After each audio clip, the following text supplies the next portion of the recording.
하나님 말씀 보겠습니다.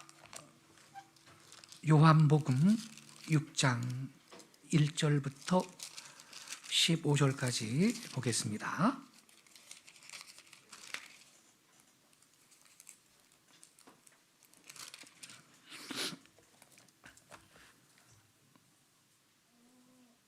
요한복음 6장 1절부터 15절까지 제가 낭독하겠습니다. 그 후에 예수께서 디베랴의 갈릴리 바다 건너편으로 가시매 큰 무리가 따르니 이는 병자들에게 행하시는 표적을 보았음이러라. 예수께서 산에 오르사 제자들과 함께 거기 앉으시니 마침 유대인의 명절인 유월절이 가까운지라. 예수께서 눈을 들어 큰 무리가 자기에게로 오는 것을 보시고 빌립에게 이르시되 우리가 어디서 떡을 사서 이 사람들을 먹이겠느냐 하시니 이렇게 말씀하시면 친히 어떻게 하실지를 아시고 빌립을 시험하고자 하심이라. 빌립이 대답하되 각 사람으로 조금씩 받게 할지라도 200데나리온의 떡이 부족하리이다. 제자 중 하나 곧 시몬 베드로의 형제 안드레가 예수께 여짜오되 여기 한 아이가 있어 보리떡 5개와 물고기 2마리를 가지고 있나이다. 그러나 그것이 이 많은 사람에게 얼마나 되겠사옵나이까.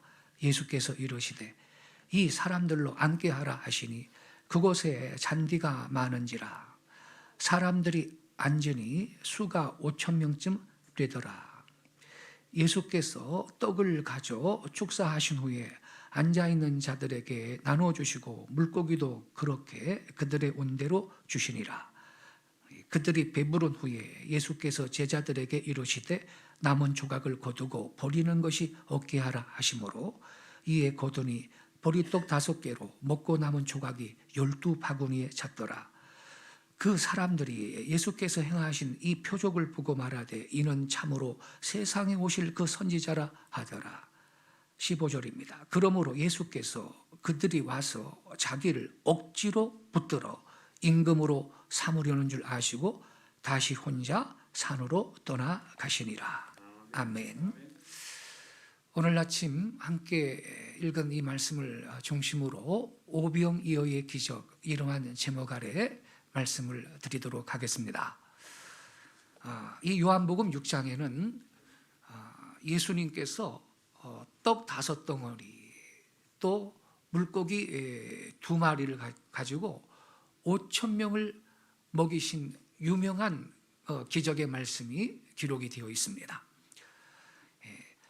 사복음서에 모두 기록되어 있는 유일한 기록이 바로 이 오병이어의 기적 사건입니다. 어떤 기적은요, 마태가 취급하고 어떤 기적은 마가가 기록했고 어떤 기적은 누가복음에만 있고 또 요한복음만 취급하는 독특한 기적들이 있습니다.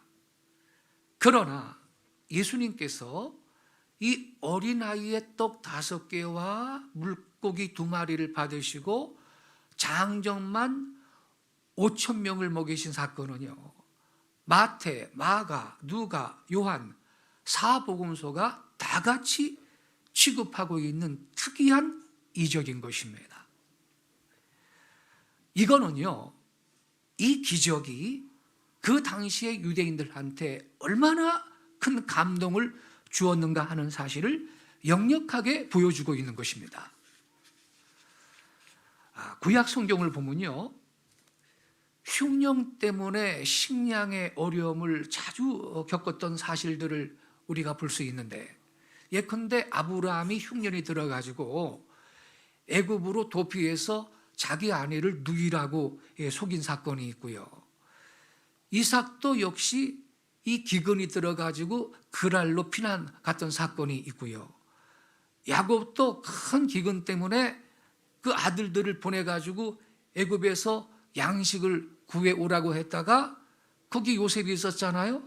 그래가지고 드디어 애굽까지 온 가족이 이주해 가는 모습이 나와 있습니다. 이 구약의 사건 외에도요, 이스라엘 나라에는 이 흉년이 자주 들어가지고 식량 문제가 아주 큰 문제였음을 볼 수가 있습니다. 그래서요, 유대인들은요, 장차 언젠가 메시아가 오신다면 그분은 우리 식량 문제를 해결해 줄 수 있을 것이다. 그 메시아를 통해서 식량의 문제를 해결받을 수 있을 것을 기대하고 소망을 하고 있었습니다. 예. 풍성히 자기들이 먹을 거 걱정 안 하고 먹을 수 있다는 것이 메시아를 그들이 기대했던 이유 가운데 하나였습니다. 그런데 본문에 보니까요, 과연 예수님께서 떡 5개를 가지고 또 물고기 2마리 갖고 5천 군중을 먹이고도 남았습니다. 이 기적을 경험하자 유대인들이 말이죠, 열광적으로 주님을 환영해서 본문 15절에 보니까 예수님을 억지로 붙들어 가지고 왕으로 추대하려고 합니다. 이야, 이런 분이 우리 임금이 되신다면 식량 문제는 해결 다 되는 거다. 뭐 걱정 없다. 우리 먹는 문제 해결된다. 이렇게 판단해서 열광적으로 예수님을 왕으로 삼고자 했던 것을 볼 수가 있는 것입니다. 그러니까 당시 유대인 사회에서 이 오병이어의 기적이 얼마나 큰 관심을 끌었는지, 얼마나 큰 환대를 받았는지, 얼마나 큰 환영을 받았는지 알 수 있는 것입니다. 오늘 아침에는 이 큰 오병이어의 그 기적 사건을 중심으로 오늘 우리 각 사람에게 주시는 중요한 영적 교훈들을 찾아보도록 하겠습니다. 우리가 잘 아는 바와 같이 이 이적은 벳세다 들에서 행하여졌습니다. 거기에 인가가 없고 뭐 슈퍼마켓도 없고 가게도 없는 곳입니다. 여기에 수많은 군중이 모였습니다. 예수님의 말씀을 들으려고, 그리고 주님께서 병자들을 고치시고 이적을 행하시는 것을 봤거든요. 그래서 그들이 예수님을, 많은 군중이 지금 예수님 보려고 모인 것입니다. 그런데 남자 장정만 5천 명이에요. 유대인들은요, 사람 수를 셀 때 있죠, 여자하고 아이는 숫자에 안 넣었어요. 그게 관습이었어요. 그래서 뭐 5천 명이라 그러면 말이죠, 이건 남자 장정수만 5천 명이니까 실제 수는 그 부녀자까지 합하고 아이까지 합하면 말이죠, 10,000명 안팎이 됐을 거라고 성경학자들이 추산을 하고 있습니다. 많이 모인 거죠. 그 넓은 들에 엄청나게 모였던 것입니다. 그런데 그 빈들에서 굶주린 백성들을 보시면서 우리 예수님께서 빌립한테 말씀하시기를, 빌립아, 이거 우리가 어디서 떡을 사가지고 이 많은 사람들을 먹일 수 있겠느냐? 이렇게 물어보셨습니다. 5절을 다시 보세요. 예수께서 눈을 들어 큰 무리가 자기에게로 오는 것을 보시고 빌립에게 이르시되 우리가 어디서 떡을 사서 이 사람들을 먹이겠느냐 하시니, 주님의 그 질문을 받자 빌립이 한번 쓱 둘러보고요, 대답을 합니다. 선생님, 200데나리온 떡을 사서 조금씩 나눠준다 해도 마지막에는 부족할 겁니다. 그랬어요. 이 데나리온은요, 주전 218년경 그때부터 주조된 로마의 은전인데, 노동자의 하루 품삯이거나 로마 병정의 하루 임금이었습니다. 그러니까 200데나리온은요, 노동자의 200일치 해당하는 품삯입니다. 또 로마 병정의 200일치 임금이라고요. 아주 큰 돈입니다. 근데 빌립이 아주 수학을 잘했나 봐요. 명석하게 자기의 온 그 지성을 다 동원해 가지고 계산을 내놓는 겁니다. 주님, 200데나리온의 어치의 그 떡을 사서 뭐 나눠줘도 막판에 모자랄 것 같다고 그래요. 그런데요, 우리 예수님이 빌립한테 우리가 어디서 떡 사가지고 이 사람들을 먹이겠느냐 이렇게 물으신 건요, 빌립을 시험하기 위해서 그랬던 거예요. 제가요 5절과 6절 말씀을 연결해서 지금 읽겠습니다. 여러분 자막을 좀 보세요.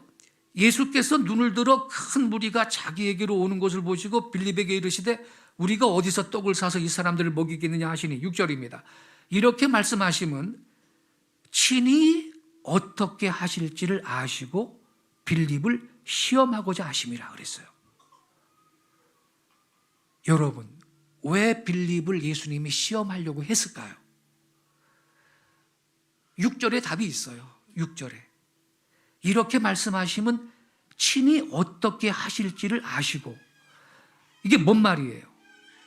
그때 예수님은요 이미 자기의 본능으로, 자기의 능력으로 초자연적인 기적을 베풀어서 군중을 먹일 그 마음을 이미 갖고 계셨어요. 하지만 우리 예수님은요 언제나 육신의 문제보다 영적인 문제가 우선순위거든요. 뭐 육신의 양식을 먹이는 문제보다 영적인 문제, 곧 제자들의 신앙 교육과 제자들의 이 신앙을 성장시키는 것이 우리 주님은 더 중요했다고요.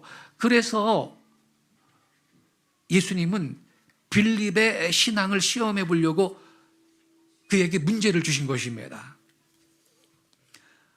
그건요 여러분, 빌립이 그 군중의 가련한 정황을 보고 동정심이 있느냐 없느냐 그 여부를 아시려는 시험이 아니에요. 그거는 비범한 방법으로 먹을 것을 준비해 주실 수 있는, 초자연적인 능력으로 양식을 공급해 주실 수 있는 그 주님의 능력에 대한 빌립의 신앙 여부를 알아보시려는 시험이었던 것입니다.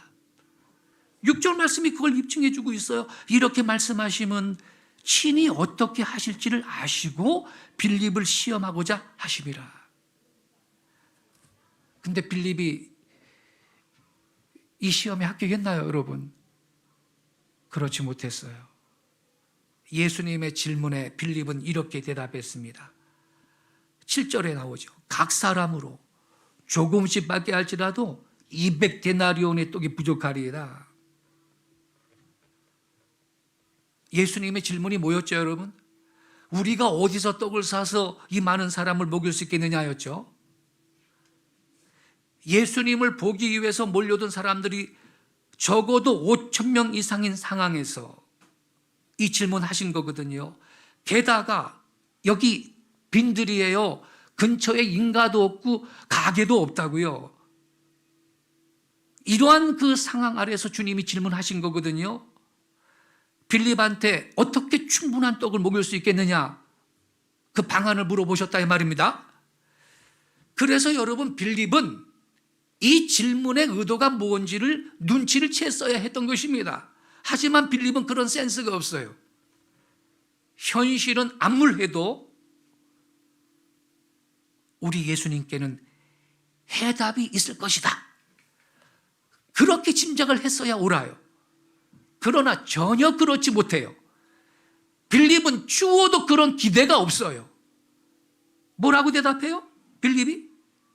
주님, 각 사람으로 조금씩 받게 할지라도 200데나리온의 떡이 부족하리이다라는 이 부정적인 반응을 보였습니다. 당시 노동자가 적어도 200일을 일한 비용으로 떡을 사온다 해도 턱없이 부족하다는 현실적인 답을 할 뿐이었습니다. 그렇게도 많은 떡을 어디서 구입할 것이며 그것을 구입할 돈은 또 어디 있느냐는 냉소적인 답변을 내놓은 것입니다. 그래서 여러분, 빌립의 문제가 뭐죠? 빌립한테는 명석한 머리가 있습니다. 계산 잘합니다. 건전한 이해력이 있습니다. 그러나 신앙은 없습니다. 빌립은 예수의 제자로서 주님과 동행하면서 예수께서 행하시는 이적들을 자주 목격했습니다. 그런데도 불구하고 이때의 빌립은 신앙적으로 생각하지 못했습니다. 빌립의 그러한 비신앙적인 모습은요, 이러한 불신앙적인 반응은 애굽에서 탈출한 이스라엘 백성들이 그 완악했던 모습과 같아요. 그들은 하나님의 큰 권능으로 애굽에서 탈출했고 하나님께서 베푸신 기적으로 홍해를 건넜다고요.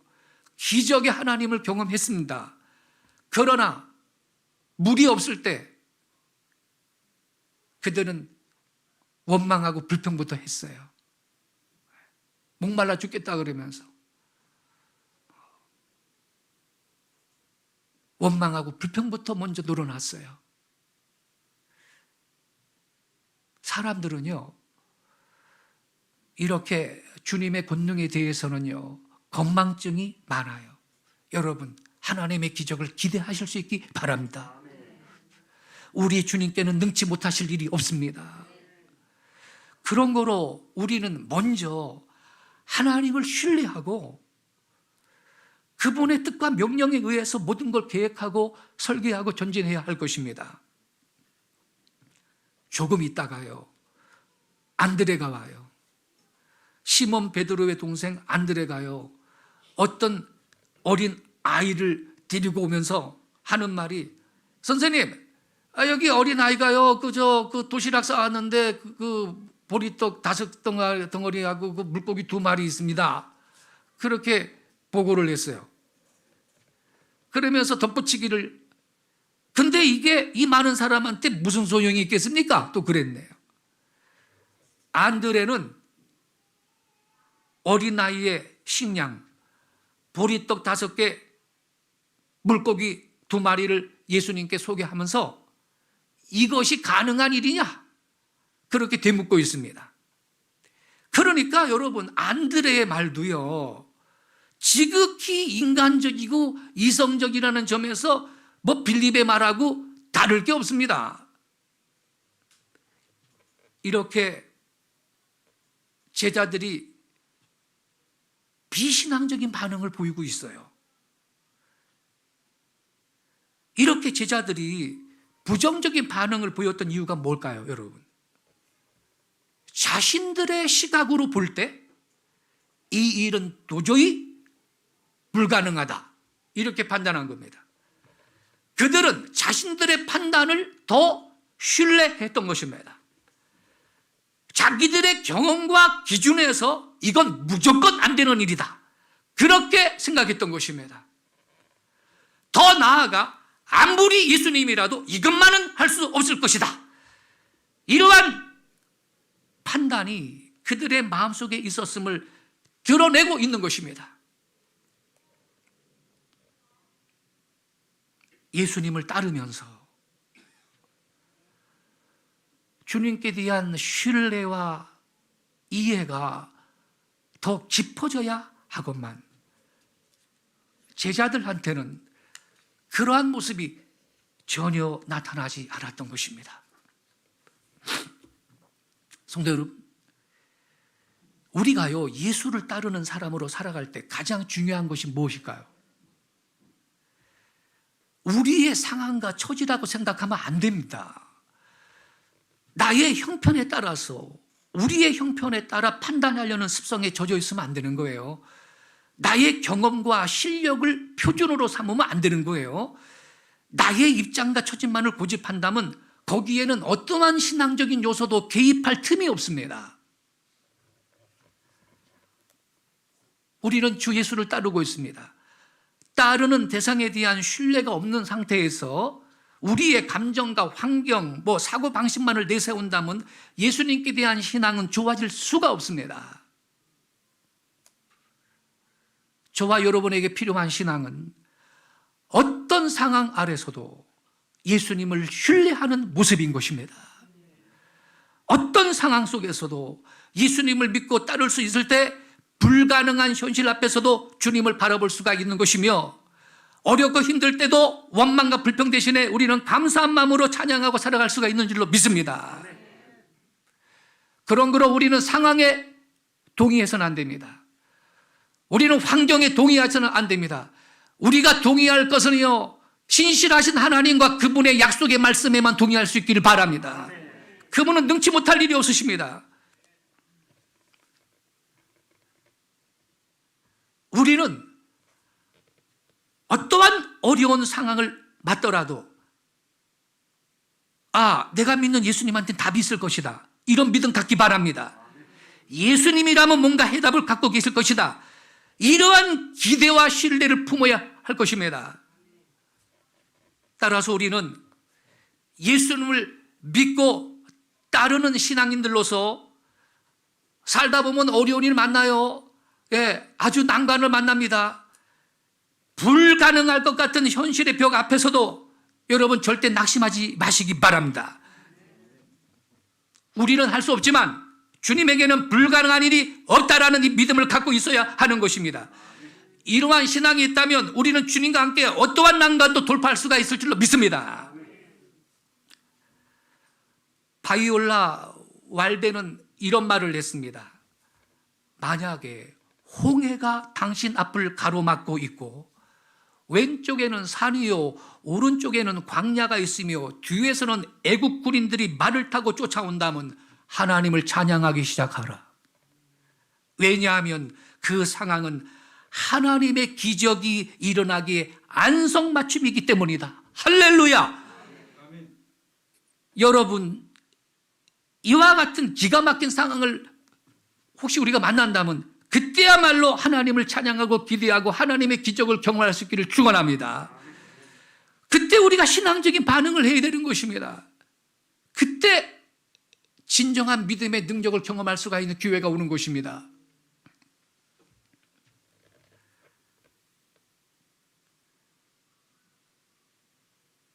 어린아이 하나가 도시락 싸갖고 왔거든요. 그 도시락에 보리떡 5덩이, 물고기 2마리 있는데 이 아이가 예수님 따라가서 주님 말씀 듣고 싶다 그러니까 엄마가 도시락으로 싸준 거예요. 그게 보니까. 그죠? 그런데 이 아이가 자기의 식량인데 그거를 이 주님 앞에 가져와 가지고 바쳤거든요.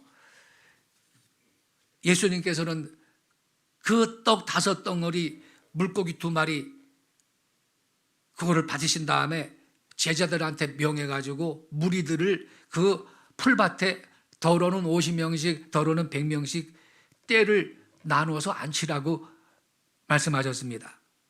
그리고 떡을 가져서 감사기도 하시고 축복하며 감사기도 하시고 그 떡을 떼어서 이 제자들에게 나누어 줄 때 하나님의 큰 이적이 나타나서 아마 떡을 뗄수록 그만큼 떡이 다시 물어나 가지고 계속 리필이 되는 거예요. 그래서 계속 떼주는데 5,000명을 먹이고도 남은 부서기를 주운 게 12강줄에 달했다는 것입니다. 할렐루야. 이게 굉장한 기적이었기 때문에 아까 말씀드렸듯이 이 오병이어의 기적 사건은 사복음서에 공통적으로 이게 다 기록이 남아있는 거예요. 스코포스 트라이얼 박사는 이런 말을 했어요. 하나의 기적을 믿으면 또 하나의 기적을 믿기도 쉽다. 그랬어요. 성경은 우리 예수님께서 행하신 놀라운 기적들을 보여주고 있어요. 이 오병이어의 기적은 사복음서에 모두 기록이 될 정도로 복음서의 저자들이 아주 중요하게 다루고 있는 것입니다.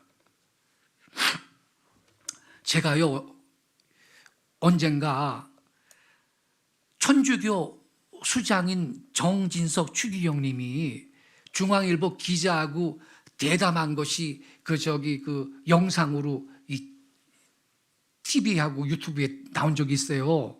혹시 보신 분들 계시나 모르겠는데 근데 그분이 이 정진석 추기경님이 그 기자하고 대담하면서 이 오병이의 기적에 대해서 아주 놀라운 해석을 해주셨어요. 뭐라 그랬냐면요, 이 성경에 기록된 오병이의 기적은 예수님께서 보리떡 5개하고 물고기 2마리로 5,000명을 먹인 게 아니고 거기에 모인 사람들이 각자 자기가 갖고 온 도시락을 꺼내가지고 서로 나눠 먹은 것이라고 설교를 하시더라고요. 이게 교계 신문에도 중앙일보에도 이게 기사로 소개된 적이 있는데, 정추기경님이 말하시기를 이 어린아이가 자기 도시락을 내놨잖아요. 그러자 어른들이 양심에 찔렸대. 그래가지고 어른들이 비로소 숨겨둔 자기 도시락을 꺼내가지고 서로 나눠 먹었다는 거예요. 그래서 5,000명이 먹고 남았대. 그게 오병이의 기적이라고 설명을 하시더라고요. 참 해괴하고 어처구니 없는 해석이죠.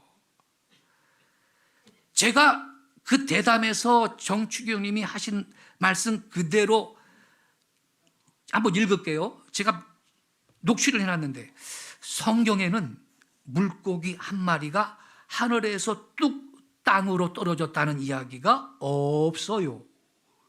이렇게 말해요.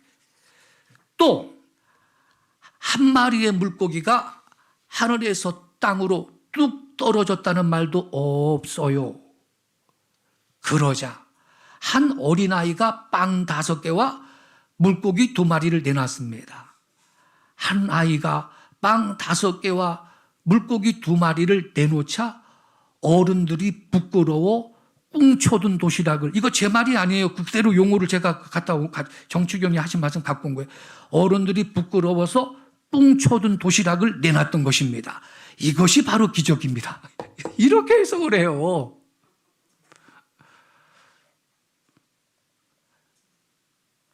참 어처구니가 없더군요. 기적을 못 믿겠다는 것이. 한국 가톨릭을 다스리는 위치에 있는 이 정진석 추기경은요, 천주교의 대통령과 같은 존재입니다. 이렇게 종교적으로 최고의 자리에 있는 높은 분이 성경의 기적을 안 믿는 거예요. 여러분, 한번 따져볼까요? 이 정추경님의 해석이 맞다면요, 제가 질문할게요. 이 정추경의 해석이 맞다면 군중들이 예수님을 억지로 붙들어 가지고 왕을 삼으려고 했을까요? 그럴 일은 없어요. 아니, 어른들이 자기들끼리 도시락 꺼내가지고서는 나눠 먹었는데 그것 갖고 왜 예수님을 왕으로 억지로 삼으려고 합니까? 뭐 예수님이 기적 행한 것도 없는데 자기들끼리 도시락 꺼내서 나눠 먹고 파티했는데. 이게 자가당착이에요. 그러니까 이런 식으로 해석하면 자가당착에 빠지는 거예요. 정추기경처럼 성경의 기적을 믿지 않는 한 학교 교사가 있었습니다. 그가 학생들한테 이렇게 말했어요. 얘들아, 성경에 있는 기적은 정말로 있었던 게 아니야. 예를 들어서 모세가 이스라엘 백성들을 끌고 홍해로 건너갔다고 성경에 써 있는데, 그거 얘들아 무릎 정도 깊이밖에 안 되는 갈대밭을 건너간 거야. 바다 건너간 게 아니라고. 그래서 그건 기적이 아니야. 이렇게 말을 했어요. 그래서 자가당착이 생긴다는 거예요. 그러면 애국 군대는 거기 왜 빠져 죽었는데요? 안 그래요, 여러분? 애국 군대는 그럼 왜 빠져 죽어? 그 무릎 깊이뿐이 안 되는데. 그러니까 하나의 기적을 믿으면 또 다른 기적도 믿을 수 있다 그랬죠. 근데 아예 기적을 안 믿으면 이런 바보 같은 그 발언을 하게 되는 거예요. 자가당착의 극치지. 그 말을 들은 학생이요, 지혜로운 믿음 좋은 학생이 이렇게, 선생님, 그 기적을 인해서 하나님께 더 큰 영광을 돌리겠습니다. 그렇게 말을 했어요. 그 학생의 말을 듣던 선생님이 아주 언짢은 기색으로, 야, 기적이 무슨 기적? 무슨 기적? 그렇게 물어봤어요. 그러자 그 학생이 뭐라 그런지 알아요? 선생님, 바다도 아니고 무릎 깊이밖에 안 되는 갈대밭에 그 많은 애국 군대를 모두 빠져 죽게 하셨다니 그게 진짜 하나님의 기적이 아니고 뭐냐 그랬어요. 우리는 기적의 하나님을 믿습니다. 창세기 1장 1절에 태초에 하나님이 천지를 창조하시니라. 여기부터 기적입니다. 할렐루야. 예수님의 처녀 탄생도 기적이고 뭐 성경에서 기적 빼면 뭘 우리가 뭐 읽을 게 있고 믿을 게 있습니까?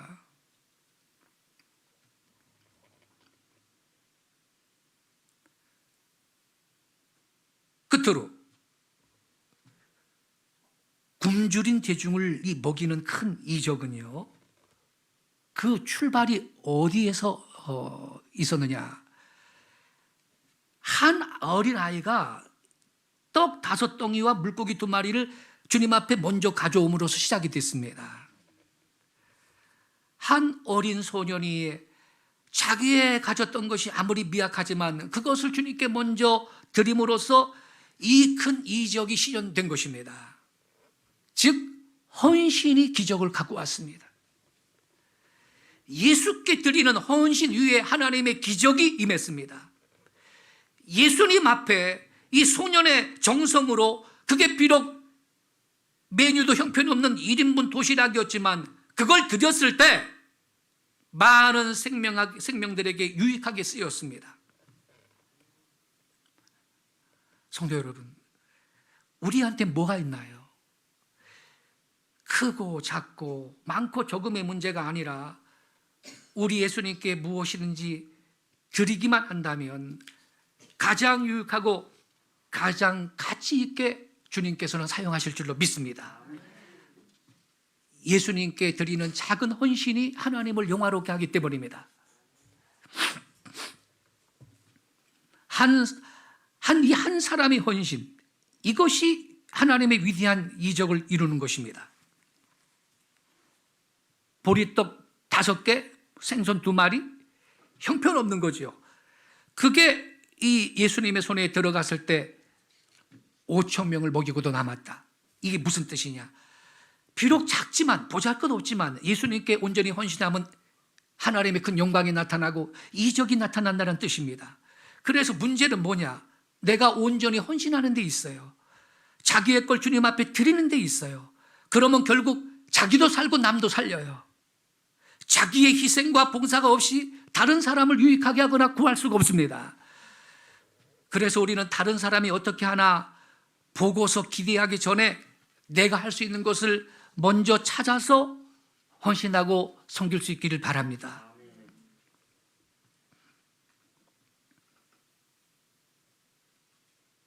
끝으로 이 어린 소년의 이 도시락이었던 보리떡 5개, 물고기 2마리, 별거 아닌데 원어로 보면요, 야, 이거 진짜로 별거 아니다. 여러분, 이게 이해가 될 거예요. 원어로 보면 이 아이가 예수님께 드린 보리떡은 히브리어로 마슈나라는 건데, 마슈나, 이 떡은요 일반적으로 이 사람이 아닌 짐승이 먹는 것이었습니다. 마슈나. 그리고요 2마리의 물고기를 드렸는데 이 고기는 이쿠수스입니다. 이쿠수스. 갈릴리 호수에서 어부들은요 잡은 고기를 무트로 끌고 와가지고 이 출이거든요. 큰 고기는 그릇에 담아가지고 집으로 가져가고 너무 작아서 먹을 수 없는 것은 해변에 버리는데 그 고기가 바로 이쿠수스입니다. 이 아이가 드린 물고기는 바로 이쿠수스예요. 원문에 떡 중에서 가장 하급의 떡 미슈나, 물고기 중에 너무 작은 물고기 이쿠수스였습니다. 이 아이의 부모가 가난했겠지. 그 당시 뭐 로마의 식민지 생활하고 있는데 유대 백성들이 뭐 배부르게 잘 먹고 살았겠어요. 다 어렵게 살죠. 그러니까 도시락, 자기 아이가 엄마 나 저기 예수님 따라가서 그 말씀 좀 듣고 올래요. 그러니까 뭐 도시락을 싸준 모양인데 형편없는 거로 싸준 거죠. 이 오병이어가 말이죠. 근데 이걸 아이가 예수님 앞에 드렸는데 세상에 5천 명을 배부르게 먹게 하고 12강주리가 남았습니다. 가장 작은 것으로부터 가장 큰 기적이 일어났습니다. 성도 여러분, 오늘날도요, 나 역시 보리떡처럼 볼품없고 보잘것없는 존재라 할지라도 나 자신을 주님의 손에 맡겨드린다면 주님의 그 능력의 손에 나는 잡힐 것이고 주님은 내 삶을 통해 위대한 일을 이루실 줄로 믿으시기 바랍니다.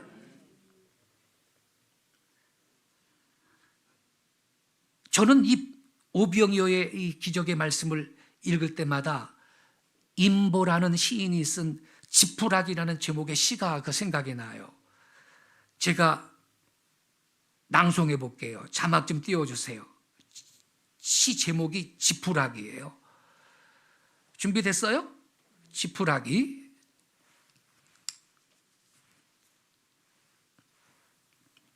제목은 지푸라기입니다.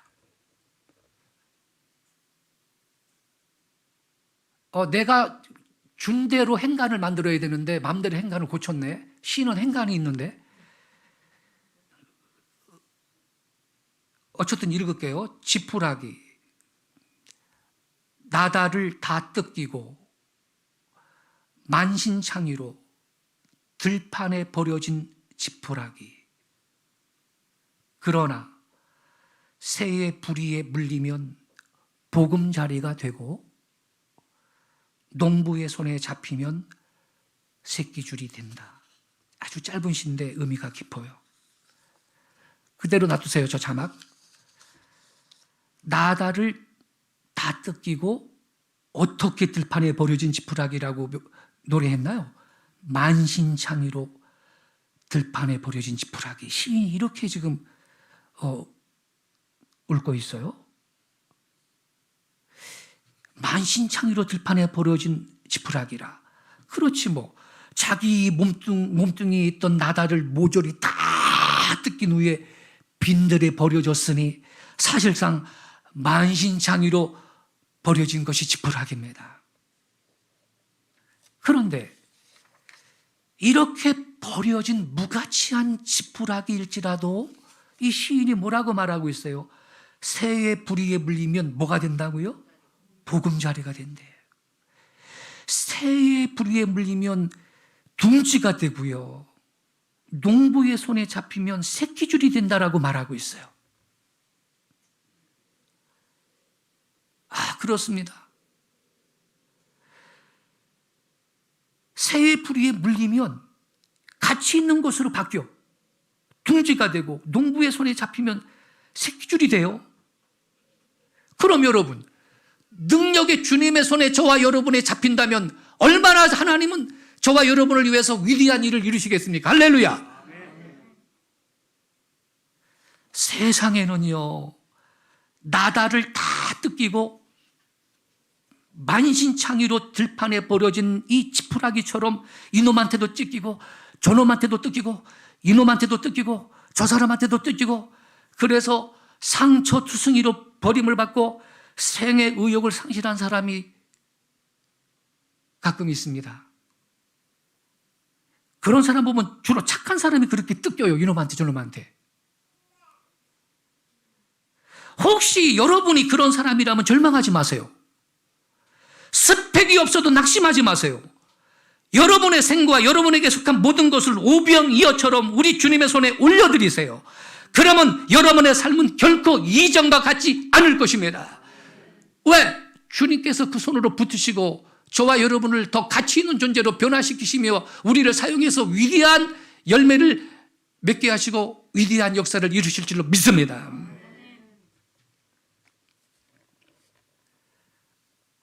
우리 눈에 보기에는 보리떡과 같이 하찮은 것도 주님의 손에 잡히면 무한한 가치를 발휘하는 것입니다. 그런 거로 나의 삶과 내게 있는 모든 것을 이 어린 소년처럼 드릴 수 있기 바랍니다. 거기에서 기적이 시작될 줄로 믿습니다. 기도하겠습니다. 아버지 하나님, 오늘 복된 성일 주일 아침 예배하면서 말씀을 통해 말씀하시는 주님의 음성을 들었나이다. 오병이어의 기적이 오늘날 나의 삶 속에 어떤 의미와 교훈을 주는지 깨달았습니다. 이 말씀을 나의 신비에 새기고 지금 이 시간부터 삶에 적용하여 말씀 붙들고 일어나게 하시고 돌파하게 하시고 헌신하게 하시고 그리하여 승리하는 우리 귀한 성도들이 다 되게 하여 주옵소서. 성도 여러분, 우리는 이 말씀을 붙들고 주님 앞에 공손하게 아멘으로 응답했으면 좋겠습니다. 예, 주님, 제가 오병이어처럼 보잘것없는 존재라 할지라도 주님 앞에 내 삶을 드리고 내 모든 걸 바칩니다. 나를 능력의 손에 붙드시고 나를 새롭게 하시며 당신의 영광을 위하여 사용하여 주옵소서. 주님의 능력의 손에 붙들려 돌파하게 하시고 나의 삶이 이전과 같지 않을 것이라는 이 예언적인 말씀을 믿음으로 선포하고 말씀 붙들고 전진하여 승리하는 나의 삶이 되게 해달라고 이 시간 우리 주여 한 번만 조용히 외치고 결단하며 기도하겠습니다. 주여, 살아계신 아버지 하나님,